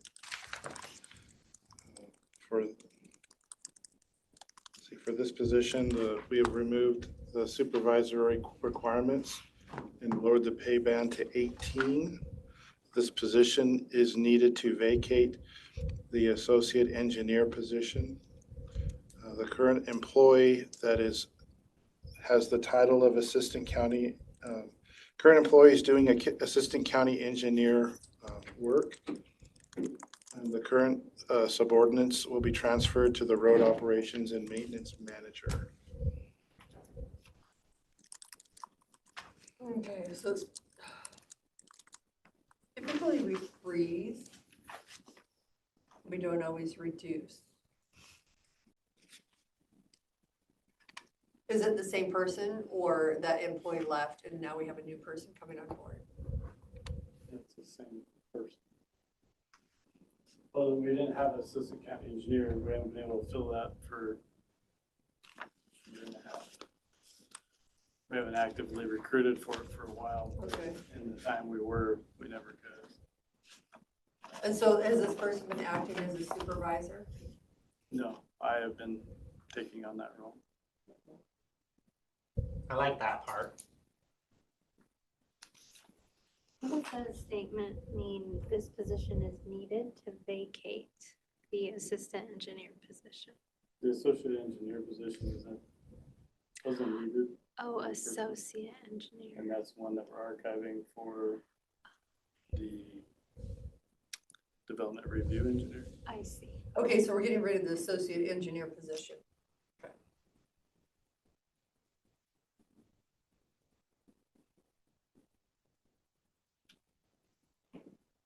So is this a reclassification? Opposite. In the opposite direction.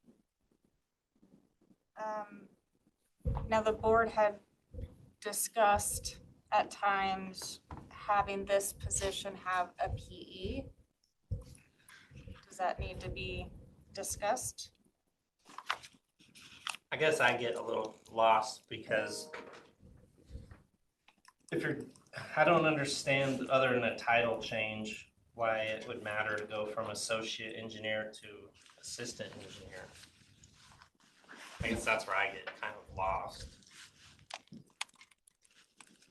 And then when the title change, then I start to think, well, it's just title change, and I see all the departments that make bad decisions and title changes to make someone happy for their position name. And then we get in weird positions and situations.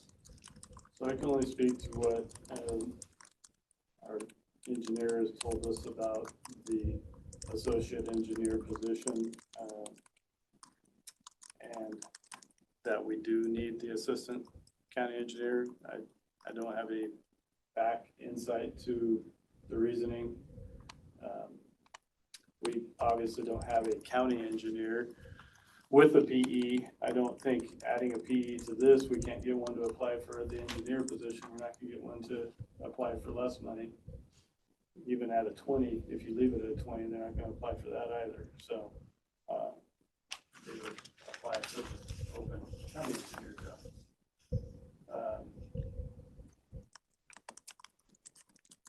So I can't give you any insight, I guess, to the reason he doesn't feel like we need the associate engineer, Who is he? our county engineer. Okay, our contracted county engineer. Yes. And Jonathan, when you were doing the comps, was for an assistant engineer, did they supervise people? Some of them did, but with regards to org chart that they're going towards. This position would be a secondary supervisory role, like if the county engineer is filled, this person would be that engineer's assistant. And if that engineer was on vacation or whatever, they would assume the supervisory duties in their absence. The current job description for the county engineer has them directly supervising all of those people. So the assistant would be just a backup if they're on vacation, whatever the case. There wouldn't be the everyday supervisory. The job description for the county engineer now is direct supervisory of those positions. A lot of the other ones when I ran the comps, they were much larger counties, so they had much larger engineering departments. So it was justified to have that breakdown, but this department is so small, I don't think it justifies having the assistant be the one that the subordinates report to.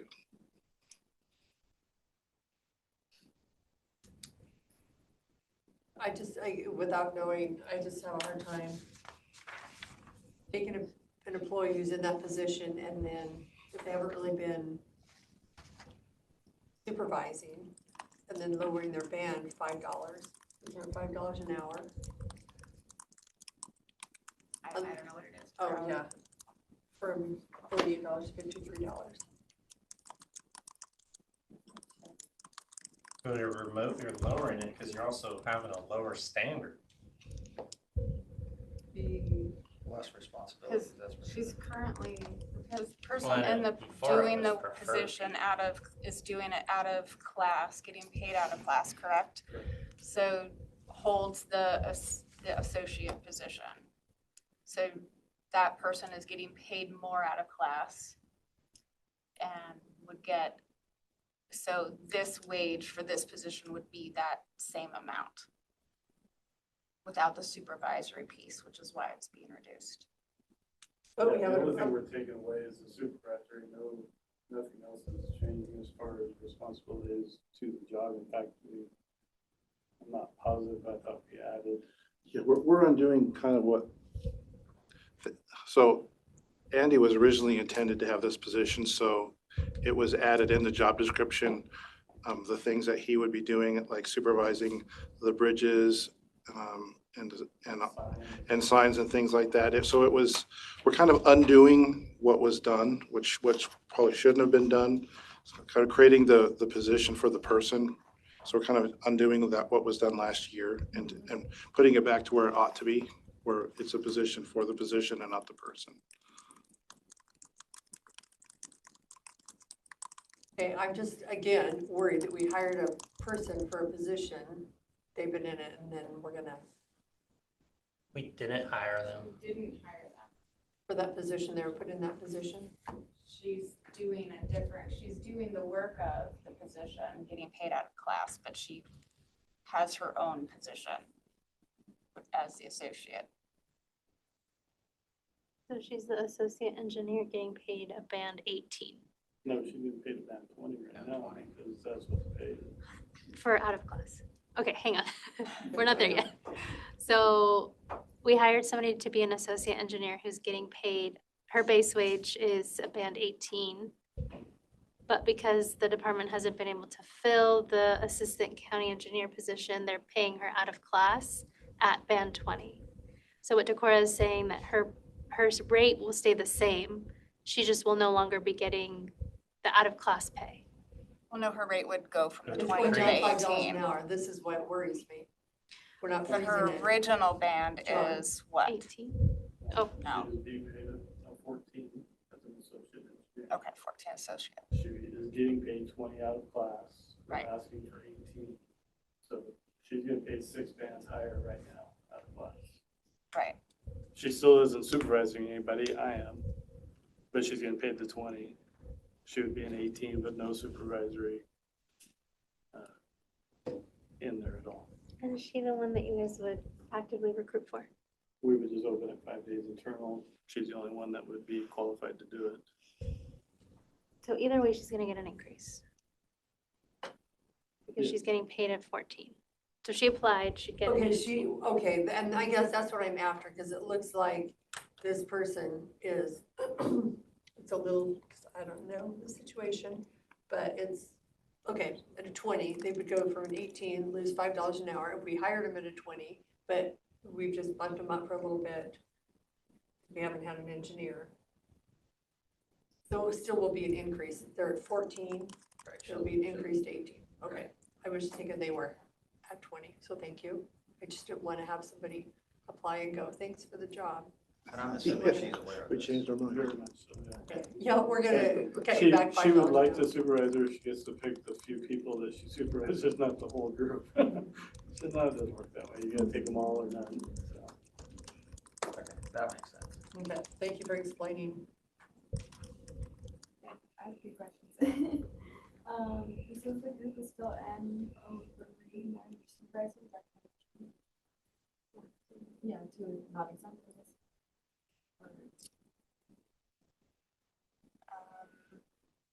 Did you do what are your thoughts? You were gonna say something. Well, it's a professional position. So, and plus it's at 18, so it does qualify to be exempt. So- That's still gonna be the right one for manager supervisor? Doesn't matter if it's- No, it might Oh, I move to just not, or to exempt. Okay. Is that NO4? Is that right? Oh, okay. Yeah, in our current structure. And then when we go to Tyler Felicity, it'll be in our O2, but her job class will be different, which will put her in a different slot.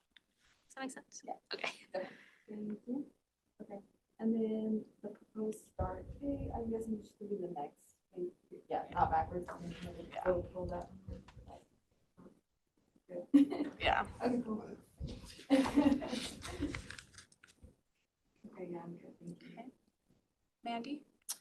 If it's vacating position, and opening up a lower ground than we have, there should be. Sure.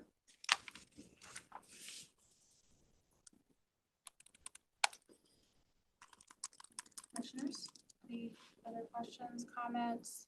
I think I'm okay with this if I, an increase and not a demotion or a, It makes sense now.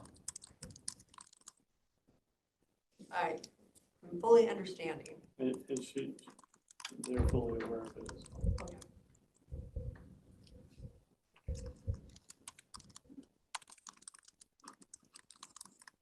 They haven't put a resignation in that they're gonna go over to Quincy or Moses Lake or Don't something. say that. No, it happened. It'll be close now. And just for my clarity, is the current contracted engineer directing work? He is coming in and doing whatever 10 hours of work allows him to do with grants and that type of thing, but he's not, I'm pretty well directing work. Working with this person to make sure who's doing what. She has a grip of who's where, but I'm directing everybody. Because he's changed his schedule to, now he's here Tuesday mornings where he can be here for this instead of Tuesday afternoons, Thursday afternoons, so it's all over the place. Thank you. Okay. Don't have anything else. We'll bring it back during the HR update tomorrow.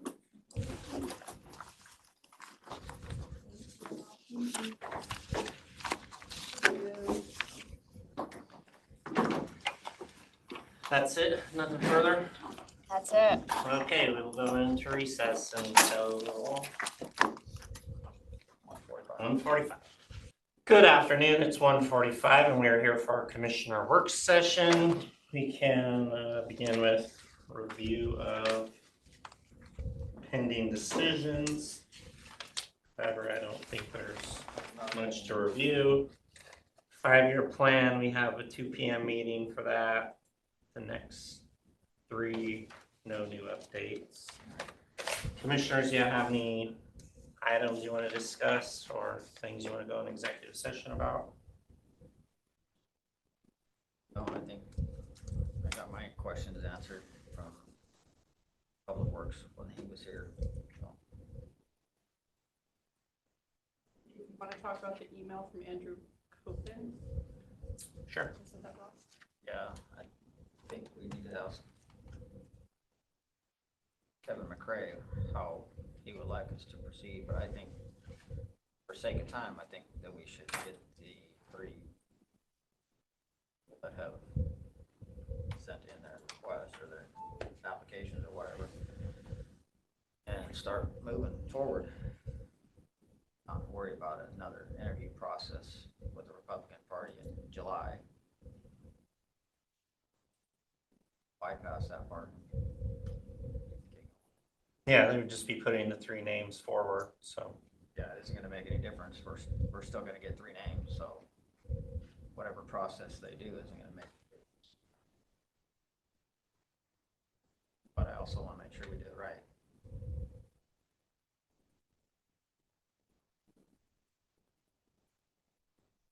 But for the sake of the prosecutor's office, I think we need to move it forward. I have a prosecuting meeting at 1:30 tomorrow. Yeah, and I can see if we had 4 kind of waiting for them, but since we only have 3 and that's all they have to move forward. Yeah. Is their application date closed? Yes. Yep. All right. So I would say they should be able to send them all our way, and then we can start, and definitely the interviews will be open to the public.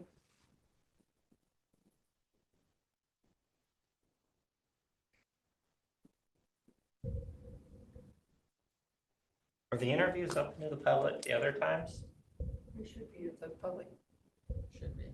I don't think they were.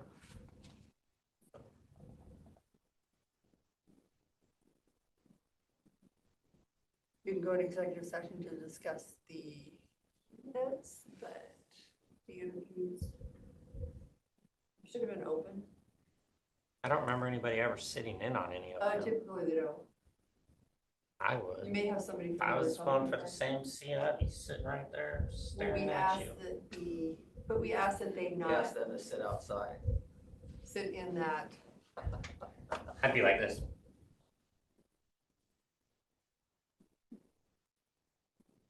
I'm just saying. You have your little thing out there along the window. I have my stool right there. I'd be sitting in front of that window. The big cone that listens in so you can hear everything.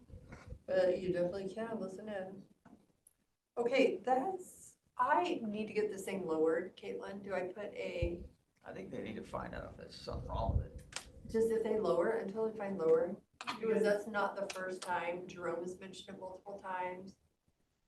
You probably just want to open a help desk ticket, and then they would, and then they would send it where it needs to go. I don't know, I guess I don't know if it'd be TS. TS or facilities, but I would probably start with TS, because they're the ones that installed it.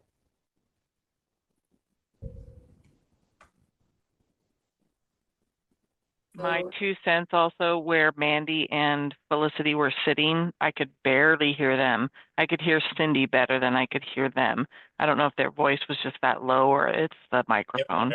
They were pretty quiet. I think they were. Okay. amongst themselves. So Okay. but where do I go for the help desk? You would just email helpdesk@grantcountylaw, and then.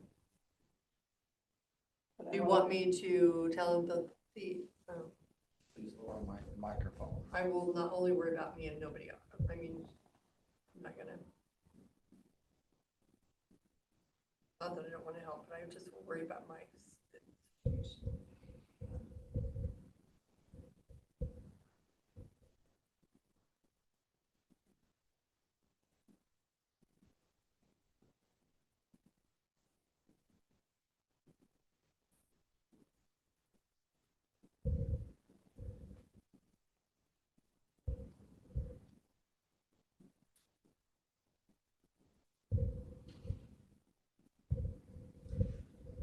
Also, if I may, we had our first Board of Equalization hearings last Thursday. And just to remind the 3 commissioners that your bench, some stuff probably got moved because there was stuff there in your spot. So I did my best to clean up and move things to a central location within your area. So just so that there's nothing confidential or anything sitting out that you won't want people to mess with. Yeah, they played with our seats and raised our computers up. Unplugged our stuff, plugged in other stuff. I know, I'm like, why am I not plugged in? Just so you know, Yes, thank you. We have to share. we don't have to. No, we can move them somewhere. For sure.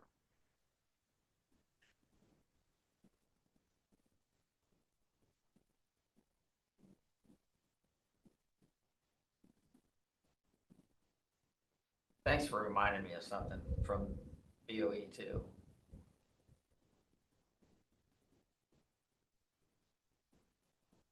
Did you by chance print out a BOE senior member paperwork? There's a really big publication that was printed on the printer. I had already had mine, so I didn't know if one of the 3 commissioners by chance printed it.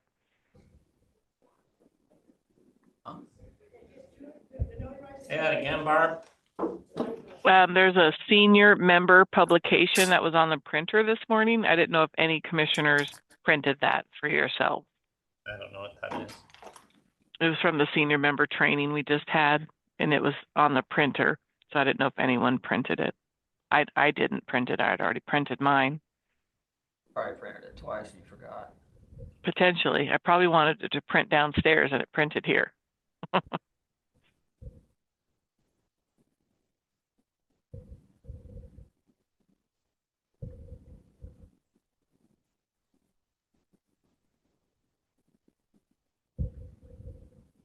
So I did have a question about BOE members that didn't show up. Okay. Who didn't show up at the BOE senior training? Richard Lights did not. Where are we at with that? I believe we're on our 3rd non-excused absence. And I believe there's no bylaws or anything that indicates that. Currently, we're working on that. But the first one was I'll be there, and he did not attend. And then the other 2 was a no call, no show. Okay. So currently we don't have any policies or anything like that in place. Correct. Is he an alternate? Yeah. Go to the training. He said some of the training, and this is before that he doesn't always get everything. But I haven't talked to him, so I don't know. But that was a while back. It was sent to his personal and work.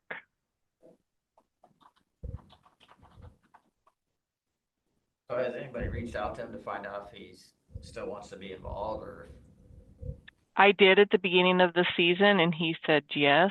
So that's why I was puzzled at why he isn't attending meetings. And then we had our first hearings, and he didn't attend either.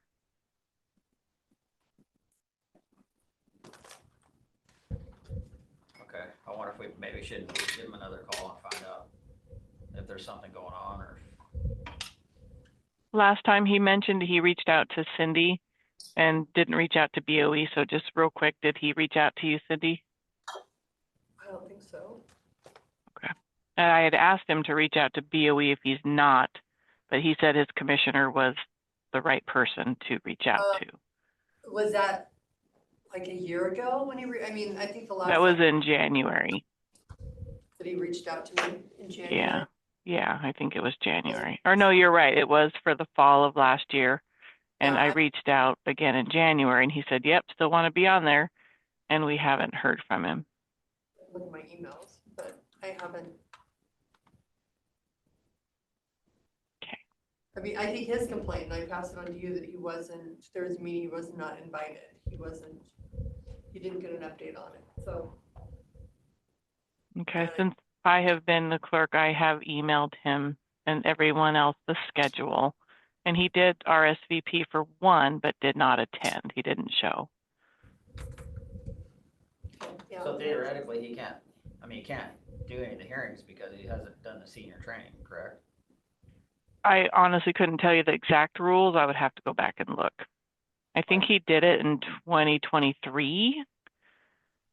Right, but I think you have to keep up on the training, otherwise you don't get to sit on the. You are correct, and I'm honestly not sure what he has done in the past. Okay.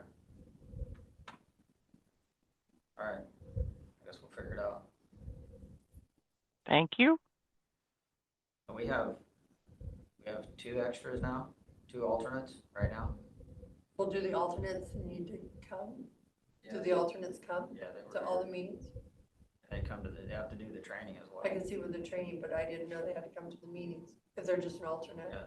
Do we have 2 alternates now? I think we do, don't we? We have 3 alternates, and the chair made the decision for all alternates, all members to attend the first hearings so they could see what one looked like.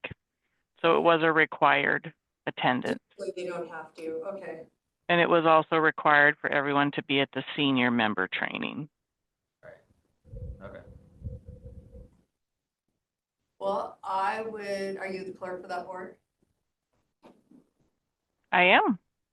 Yeah, I would just reach out to Richard and I can look through my stuff, but I don't recall getting something that he wasn't, so. So what I would do is I would email him and also maybe CC Cindy as well. No, I'd rather like to be out of it. I don't really want to get sucked in, but if you need me, I guess too. My emails to all the board members were you are required to attend the senior member training. You're required to be at the first set of hearings. And I sent it to their work and to their personal, and I have not heard anything.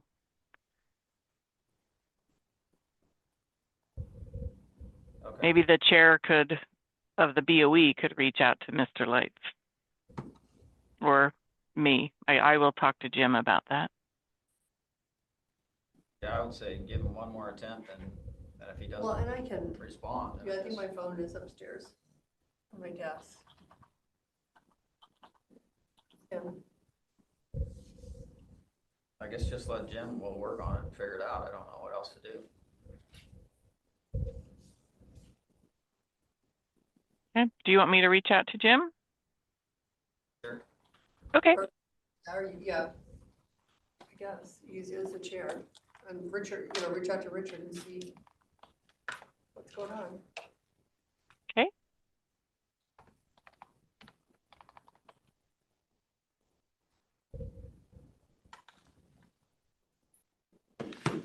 Barb, so tomorrow, the prosecuting attorney's meeting, Kevin said that he canceled it last week.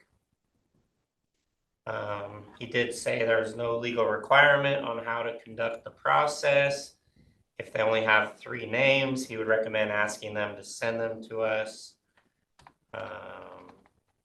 He said it's up to them if they want to put their recommendation on a person or not, that it doesn't really matter since all 3 names are going forward. So I guess we could just respond back to them and let them know that. Yeah, just send us a letter with the 3 names. Yeah. And the contacted information for the 3 names. Do you want to see their resumes as well, everything that they've sent in? Yeah, Okay. For interviews, we'll want all of that stuff. And then if we're going to do that and they're going to send it to you, Barb, then let's move up that interview date. Yeah, because we had it scheduled for the 14th. Yeah. So at least do like the 1st or 2nd or something. Do you want to try to squeeze it in on a Monday or a Tuesday, or are all 3 of you open on a Wednesday, Thursday, Friday? It depends on the week for me. Same here. We can work on, well, I think we need to get a committee together too. That'd be like a Wednesday.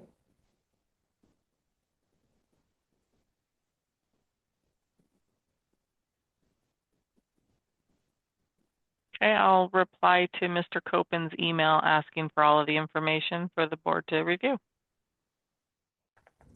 Thank you.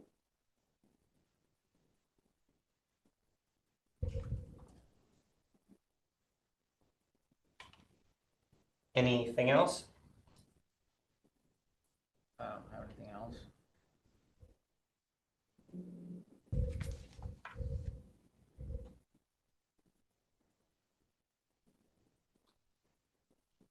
County All barbecue. right. Do we want to do our county barbecue, talk about that, or are we gonna have that in October? I think Kim brought it up, August, September. probably because we October. had it, we could push that off probably a few months.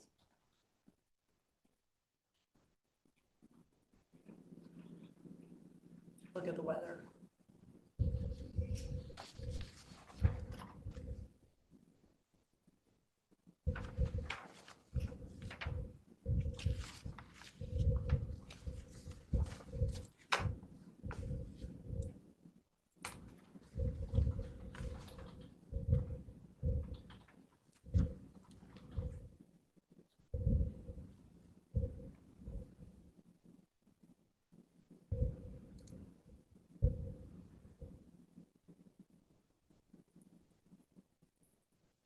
Like October 1st.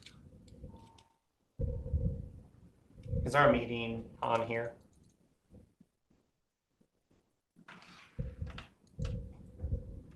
But they're not there yet? Or do we have a separate link? It's a separate link. Okay, well, we have to go into recess for today because I have another meeting to be in. Good for you. You're thinking October 1 though, maybe? Yeah, I like October 1.